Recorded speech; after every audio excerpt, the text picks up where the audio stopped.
열정, 패션이라고 합니다. 퍼시비어런스, 끈기. 이렇게. 이제 과학자들의 관심은 뭐였냐면은, 한 인간이 태어났을 때 저 인간이 인생을 어떻게 살아갈지를 뭘 보면 알지?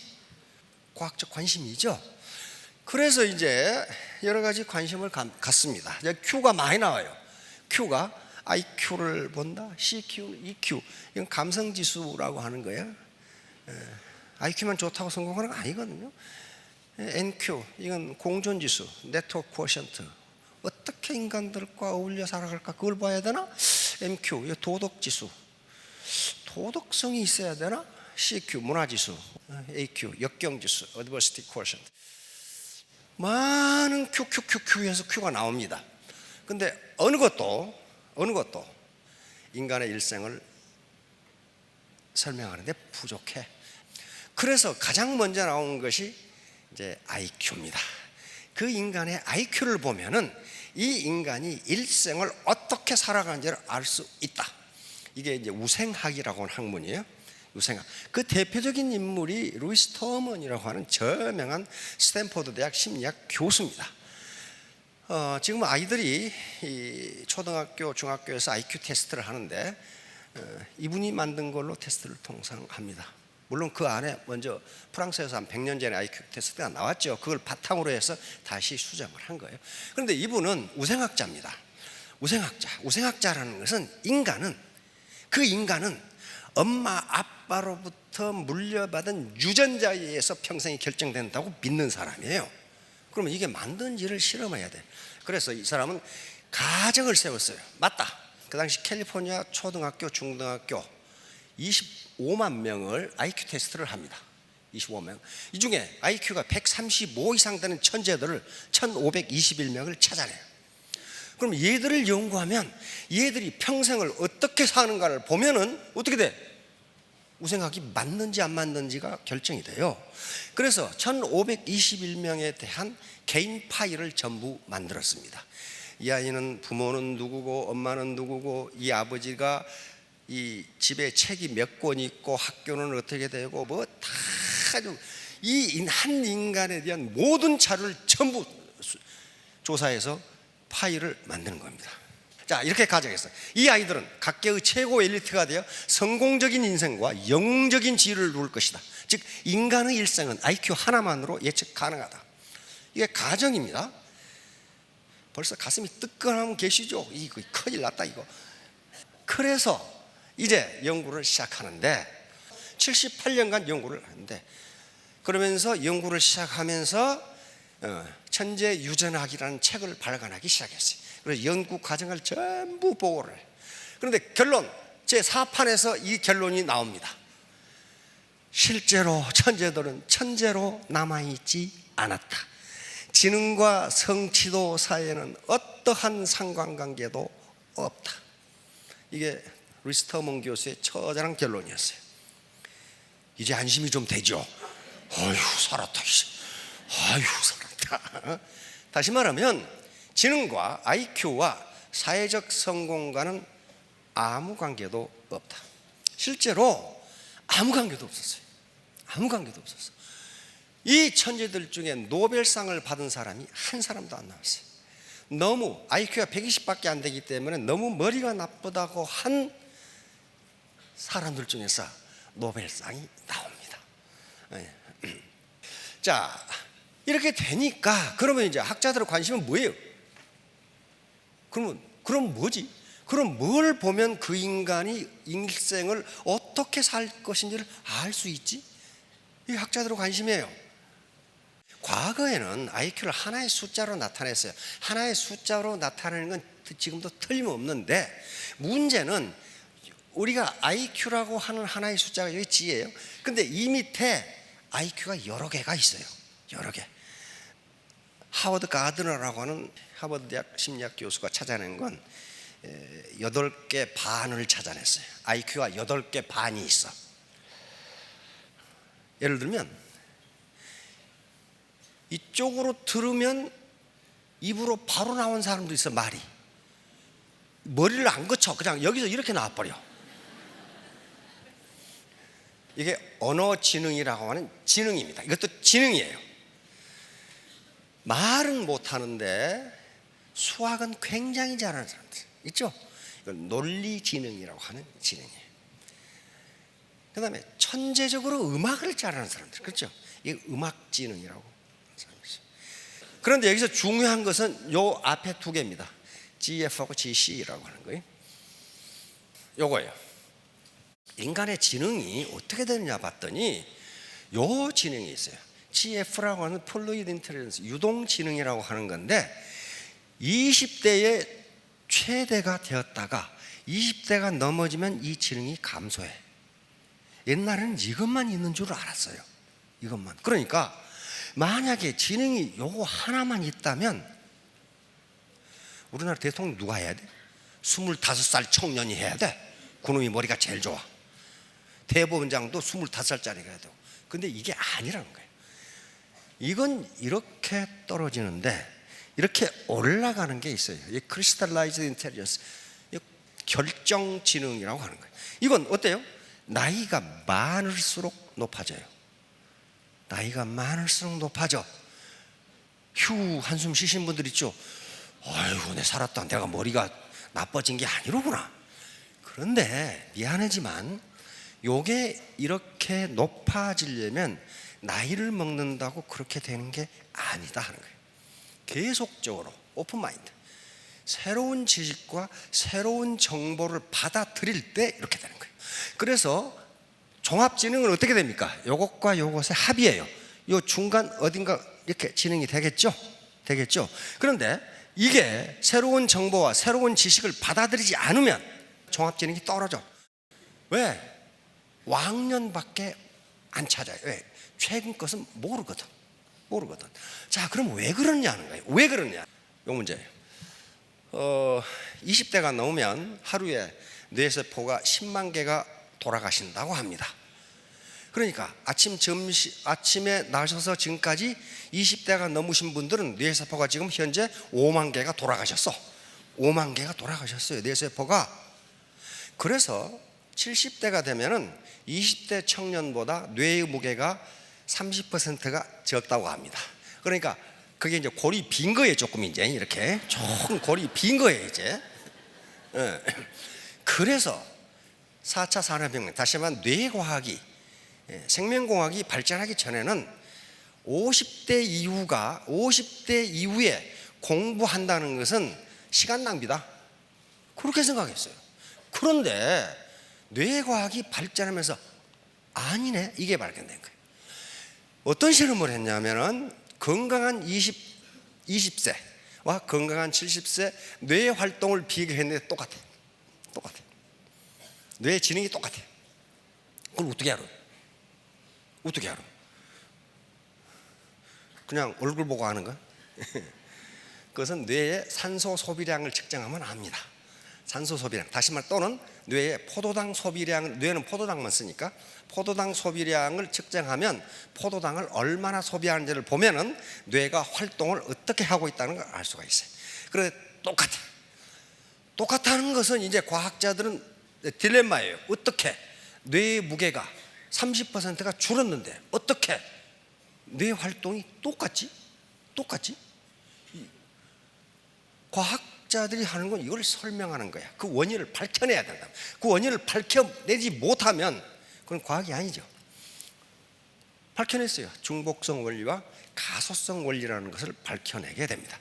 중복성 원리라는 것은 원래 인간의 뇌가 디자인될 때 뇌세포가 70%만 있어도 제 기능을 다 하도록 만들어졌다는 거예요. 다시 말하면 우리 자동차 바퀴 몇 개로 돌아가요? 4개. 근데 트렁크에다 스페어 타이어 넣어놨어. 그럼 더 빨리 가나요? 똑같아요. 다시 말하면 30%는 스페어로 달아놓은 것이라 그게. 그러니까 70%만 있어도 뇌 활동에는 전혀 지장이 없다. 또 하나는 가소성 원리예요. 가소성이라는 것은 플라스틱을 구부릴 때 열을 가해서 구부리면 잘 구부러지죠. 근데 열을 제거하면 어때요? 다시 원래 돌아가요? 그대로 가만히 있어요. 그걸 가소성이라 그래. 다시 말하면 새로운 정보와 새로운 지식을 받아들이면 그것을 저장하기 위해서 신경망이 새로 생긴단 말이에요. 신경망이 새로 생겨. 거기에 저장하기 위해서. 그러니까 뇌가 스마트해진다는 거예요. 자, 다음. 그래서 이제 지금 100세 시대에 제일 문제가 되는 게 뭡니까? 치매예요, 치매. 지금 학자들이 얘기한 것은 우리 모든 장기를 갈아 끼울 수 있다고 봅니다. 심장이 나쁘면 3D 프린터로 만들어가지고 갈아 끼우고, 간도 갈아 끼우고, 폐도 갈아 끼우고, 다 갈아 끼운다 이 말이야. 근데 뇌는 못 갈아 끼워. 왜 그래요? 뇌는 일종의 자기 정체성, 자기 아이덴티티입니다. 그러니까 자기 정체성, 자기 아이덴티티가 없으면 그걸 자기라고 할 수 없어요. 어떻게 자기야 그게?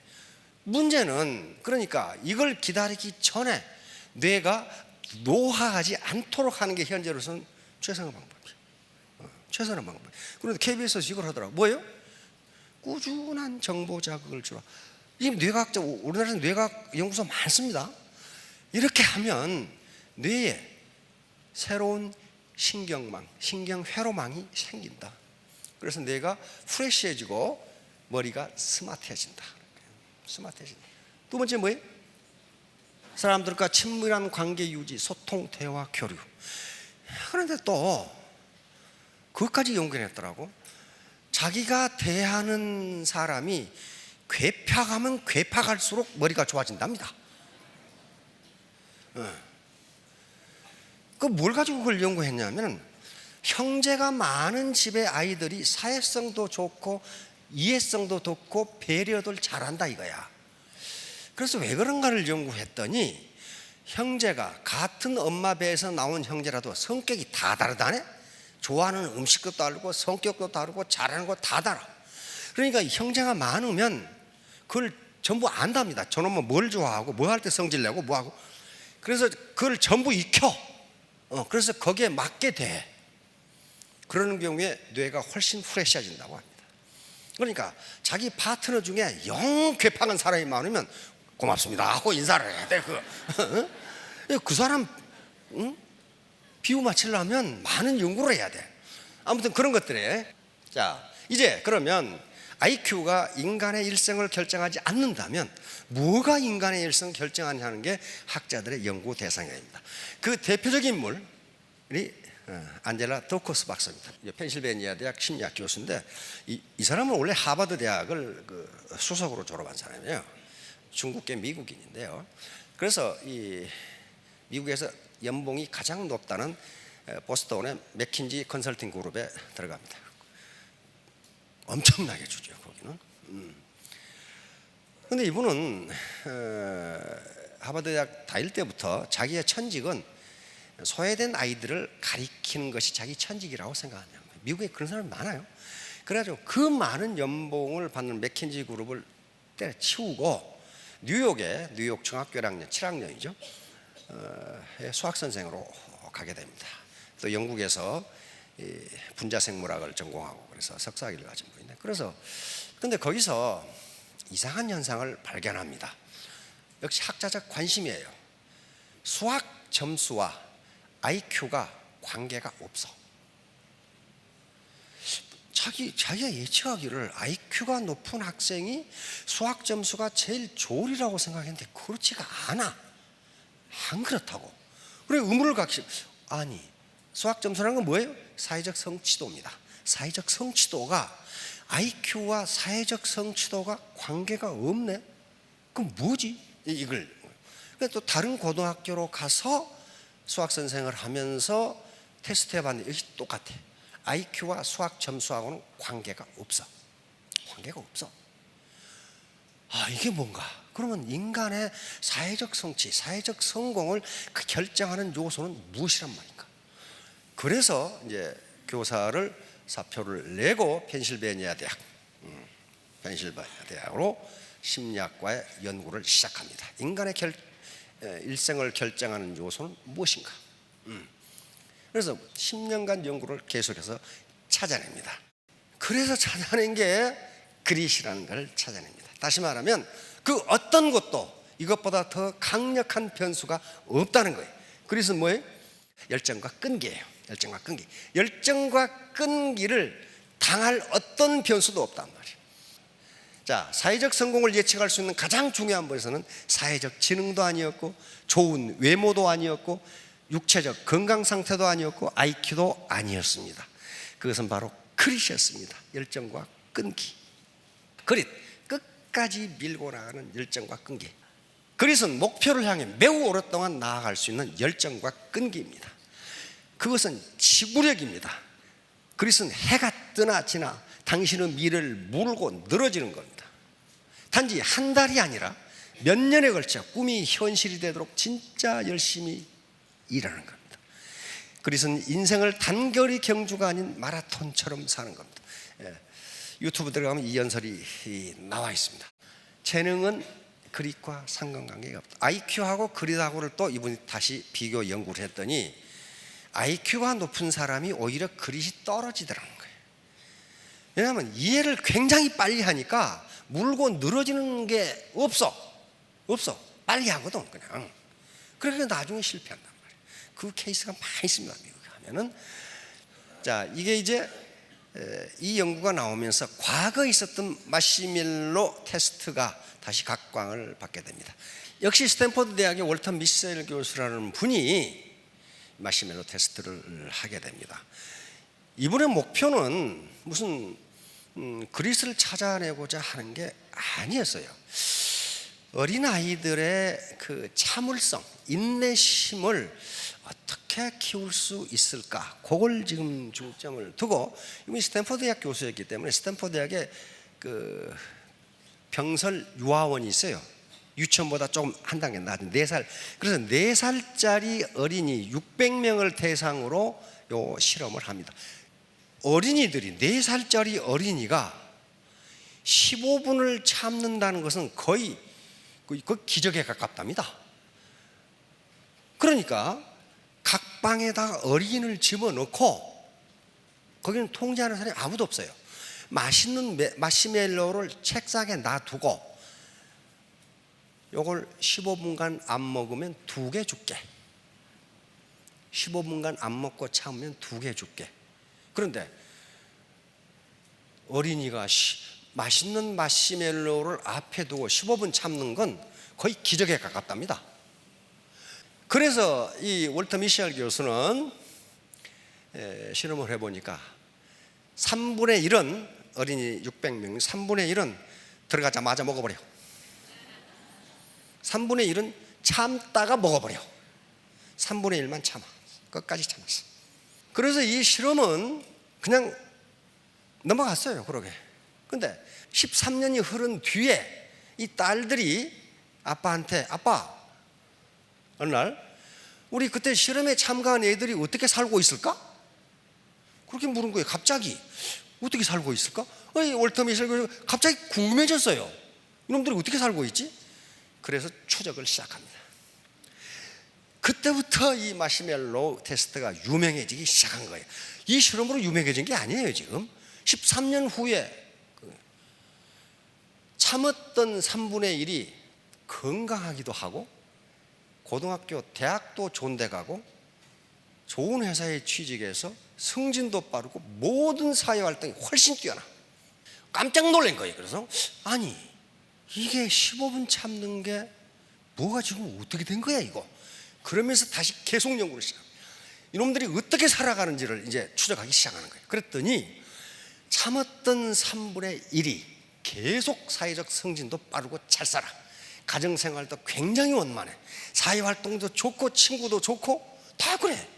아니 이게 뭔가 이게. 그래서 이제 연구가 시작됩니다. 그랬더니 벌써 지금부터 프로이트라고 하는 정신분석학자가 이걸 연구해놨어. 이걸 만족지연이라고 하는 겁니다. 만족지연. 다시 말하면 현재 눈앞에 있는 만족을 다음의 만족으로 연기시키는 거예요. 다시 말하면 내가 지금 원하는 대학, 예를 들어 서울대학교 의과대학에 가겠다. 그러려면은 지금 내가 영화도 보고 싶고 축구 구경도 하고 싶고 연애도 하고 싶고 등산도 하고 싶고 이걸 어때요? 지연시켜야 돼. 그리고 그 일을 해야 돼. 공부를 해야 돼. 그래야만 자기가 훗날 더 큰 만족을 얻을 수가 있어요. 그걸 이미 지금부터 프로이트가 그걸 해놨어.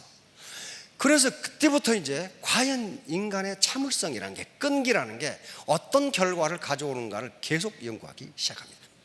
그래서 펜실베니아 대학 연구에서 다시 연구를 시작합니다. 했더니 애들에게 IQ 테스트보다 참을성 테스트가 이 인간이 어떻게 살 것인가를 더 잘 알 수 있다는 거예요. IQ가 좀 안 된다는 거야. 자, 그래서 이 그립과 열정과 끈기, 이것과 마시멜로 테스트, 이런 테스트들이 많이 나옵니다. 이제 자제력 향상은 훈련에 의해서 가능한가? 학자들의 결론은 가능하다. 이게 불가능하면은 또 무슨 문제가 나오냐면, 그것은 유전자인가 이렇게 나와요. 유전자인가. 그런데 아니더라는 거야. 유전자가 아니더라는 거야. 후천적 훈련에 의해서 가능하다는 결론을 내립니다. 만약에 이것도 유전자라면은 어떻게 돼버려요? 유전자 결정론이 통해버려. 그렇죠? 그러면 참을성 없는 것을 누구를 원망하면 돼? 우리 엄마 아빠를 원망하다가 안 되면 할아버지 할머니를 원망하다가 전혀 다른 사람을 원망할 이유가 없다는 거예요. 애터미는 뭘 요구하냐 하면은 헤드 플러스 바디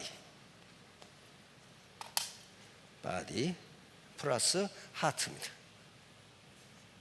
이게 뭐예요? 머리 공부, 몸 공부, 마음 공부예요. 요 셋 중에 하나만 없어도 성공 못합니다.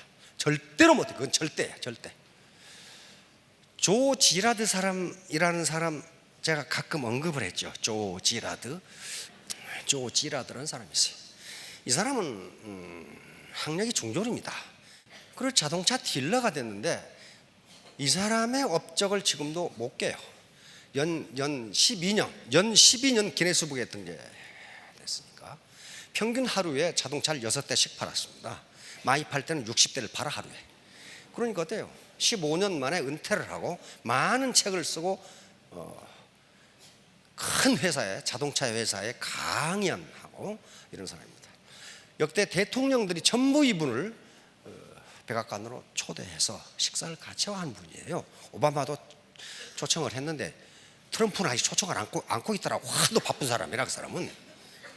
그런데 이분이 쓴 책들이 굉장히 많아요. 국내에 많이 번역돼 나왔는데 이분이 뭐라고 얘기했냐면은 부지런한 것만으로 성공할 수 없다. 머리를 쓰는 부지런함이 아니면 절대로 성공할 수 없다. 이런 말을 하고 있어요. 절대로 성공할 수 없다. 자, 그러니까 헤드, 이거 부지런하다는 것은, 바디는 아주 기본이에요. 기본 바디. 아침에 30분 일찍 센터에 출근해서 환기하고 청소하고 밥 짓고, 그 손해인 것 같죠? 손해 아닙니다. 몸으로 뛰어야 돼. 그런데 이 하트가 뒷받침해 주지 않으면, 다시 말하면 내가 내 파트너들과 동반 성공하겠다, 이웃에 대해서 내가 봉사하겠다는 생각 없이 나만 잘 먹고 잘 살겠다, 그렇게 해서 돈이 벌리면 좋은데 안 벌린다는 거예요. 문제는 안 벌려요. 그래서 태도가 가장 중요한데, 태도는 마음가짐이에요. attitude, 마음가짐이에요. Do just now. 이게 상한선이 있기 때문에 나부터 시작이에요. 언제나 나부터 시작이에요. 내가 1번이에요. 내가 1번. 다른 기업은 그렇게 안 됩니다. 두 번째, do together. 여러 사람이 재심 합력하기 때문에 성공해요. do together. 같이 하니까 성공하는 거예요. 세 번째, 간절한 마음으로 하라. burning desire, 아주 불타는 욕망. 내가 반드시 부자가 되겠다는 ardent desire. 이걸로 해야지, 되면 좋고 안 돼도 그만이고, 그건 안 되게 돼 있어요. 마지막으로 뭐예요? Do not give up. 절대로 포기하지 마라. 포기하기 전까지는 실수를 하지만 포기하는 순간 실패를 합니다. 그렇죠? 그러니까 포기할 때까지는 내가 실패한 게 아니에요. 그것도 다음 시간에 할 마인드셋이라는 이론이 있습니다. 어떻게 내 패션과 퍼시비어런스, 열정과 끈기를 기를 것이냐 하는 문제를 또 다른 심리학자가 또 연구했습니다. 그것은 당신의 마음에 달려 있다는 결론이 나왔어요. 자, 3년 후 5년 후에 모두 성공하시기 바랍니다. 감사합니다.